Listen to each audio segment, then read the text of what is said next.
A large glass of water was spilled on it. The device shut down immediately. Thank God it did. It's easy to remove the battery when water spills on a standard computer.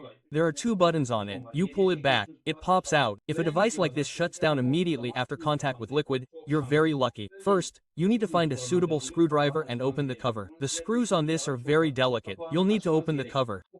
You need very delicate screwdriver bits to open this cover. I opened the cover. It was completely covered in water.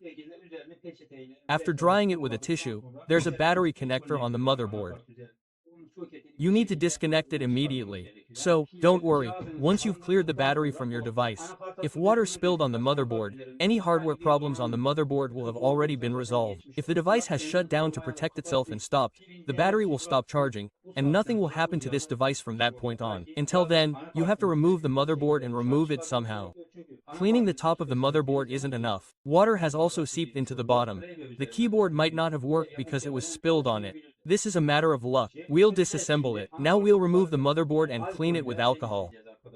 Since I don't have any alcohol on hand to clean it, I'll wash the motherboard with silk thinner. Then, after thoroughly drying it with cold air, we'll dry it with a hairdryer on the low setting. If you have a blowtorch, set it to around 80 to 100 degrees Celsius and thoroughly dry the motherboard after washing it remotely.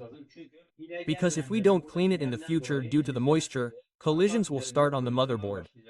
Oxidation will begin. The bottom of the motherboard isn't much of a problem, but as you can see, there's still some moisture in these areas. So, it's obvious there was some liquid contact. There's also a slight oxidation on the battery connector. You can see it there.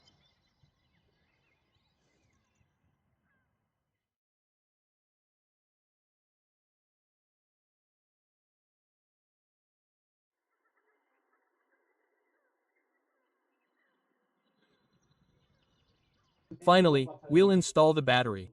Just so you know, let's double check all the sockets. Now we can install the battery. We did. No smoke came out. Let's say, Bismillah. Let's turn it on. I turned it on. It started working. Hopefully, all our buttons are working. Let's start with the first one.